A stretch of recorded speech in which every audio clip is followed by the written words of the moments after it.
2022年8月8日，陕西省纪委发布了一条消息，原陕西省高院副书记、副院长曹建国涉嫌严重违纪违法，已被逮捕。后续人们得知，曹建国任职期间存在大量贪污受贿行为，如无意外，等待曹建国的将是漫长的牢狱之灾。对于曹建国这个名字，大部分人可能都很陌生，但是曹建国在2019年作为法官宣判了一个全国瞩目的案子——张扣扣杀人案。没错，当年宣判了张扣扣死刑的法官，如今自己竟然锒铛入狱，或许是命运的巧合。张扣扣案被很多人认为是10年来最具争议的案件。当年宣判张扣扣死刑时，很多人都不能接受，认为判得太重。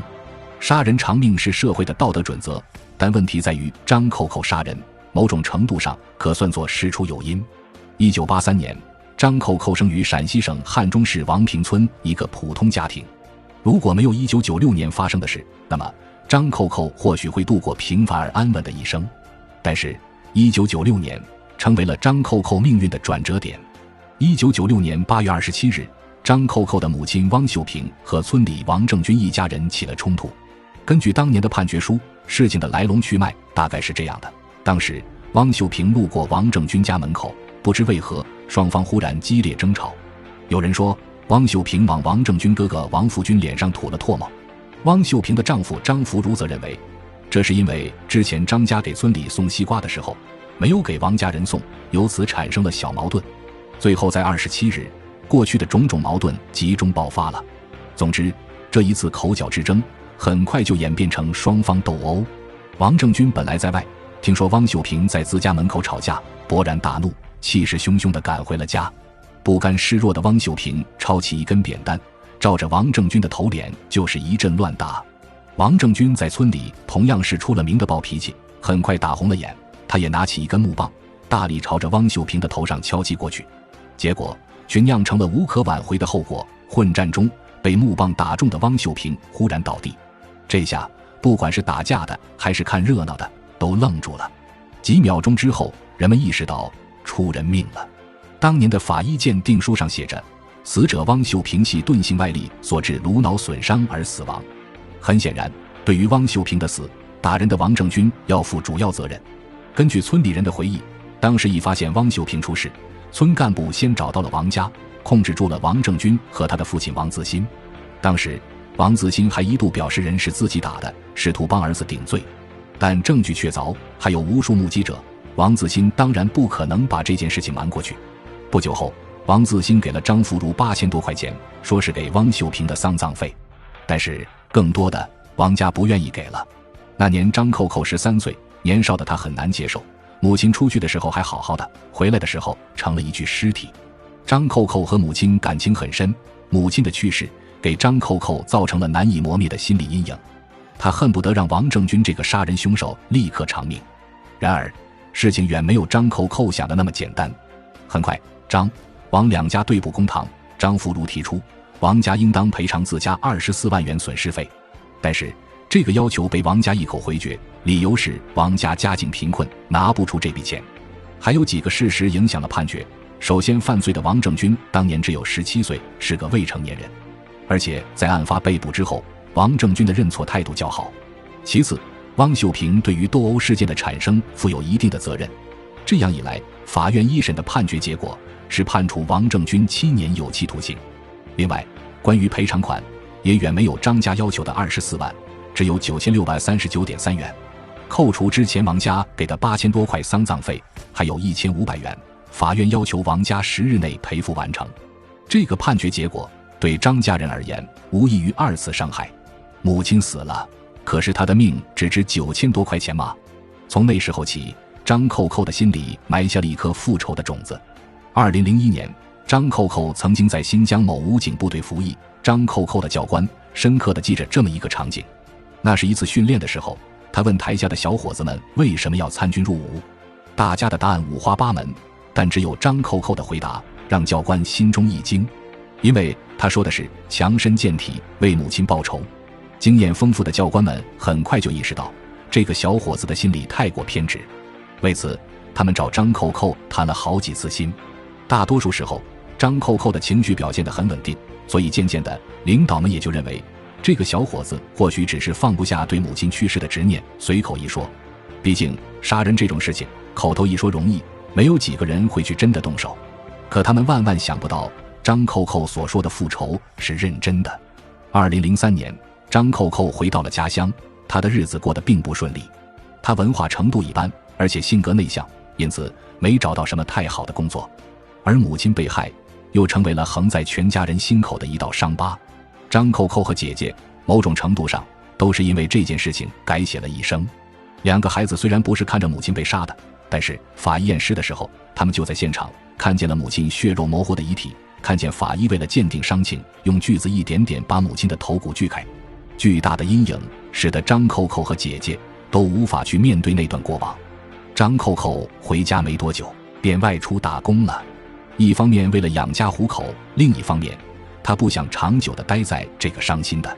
而姐姐在2004年也远嫁他乡，姐弟俩之间的联系越来越少，因为只要一说话就绕不开母亲的死亡。在外打拼的张扣扣换过好几份工作，每份做的时间都不长，总是会出现各种各样的问题。时间来到2017年，张扣扣依然是个郁郁不得志的穷人。父亲曾经想托人给张扣扣介绍对象，但因为张扣扣的条件太过一般，所以没有女孩子愿意上门。张扣扣出事之后，他的姐姐还曾感叹，如果张扣扣能结婚生子，拥有一个正常的家庭，体会到人间温暖，也许很多事情会不一样。但是这个世界上没有那么多如果。和张扣扣一家人形成鲜明对比的是，王家人的日子过得蒸蒸日上。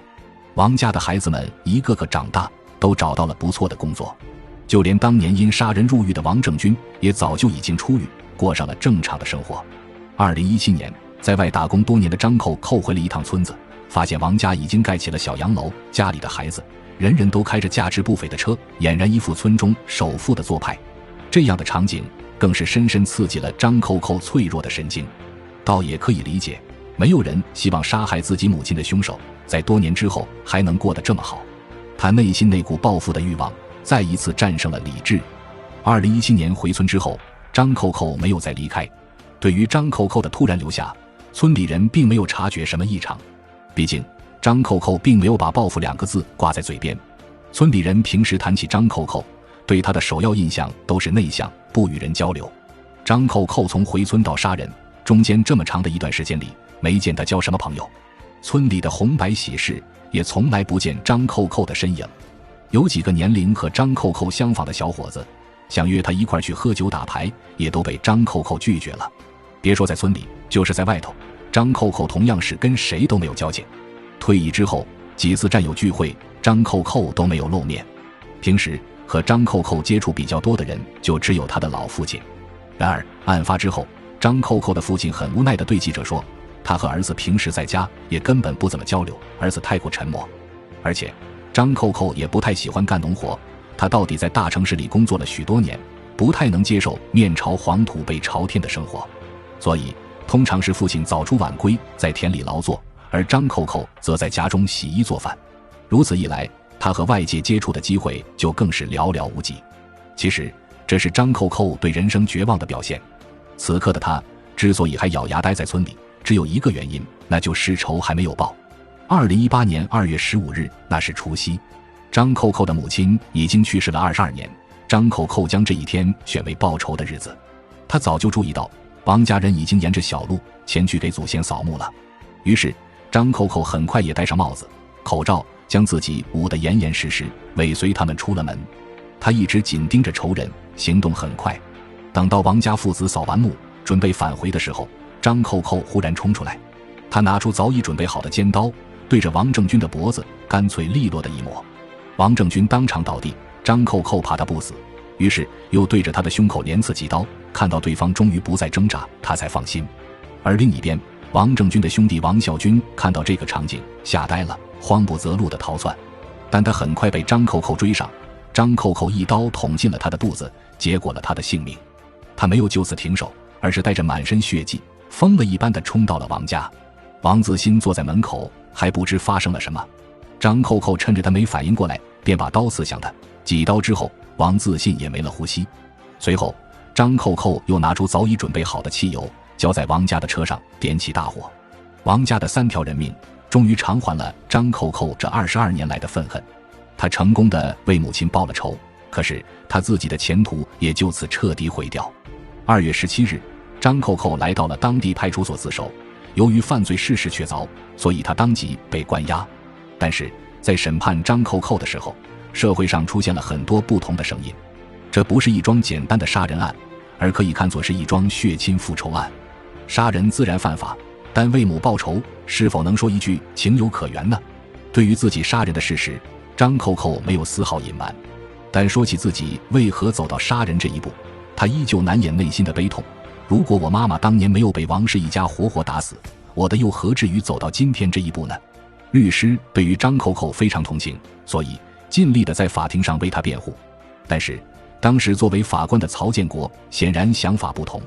一审，法庭判处张扣扣死刑，张扣扣不服，提起上诉，但2审依旧被判死刑，这引起了社会不满。虽然判刑绝非法官的个人意志，但许多人都认为曹建国在庭审中的表现并不合格。首先，他冷漠地拒绝了律师提出的为张扣扣做精神鉴定的要求。其次，他将张扣扣所做的一切定性为报复社会。关于这一点，张扣扣极力辩驳。他说自己对社会上其他人没有任何仇恨之心，从始至终他针对的对象就只有王家父子，进行的是纯粹的报仇。即便报仇不成功，他也绝不会把刀尖指向无辜之人。社会上许多人也认为，对于张扣扣是可以从轻判罚的。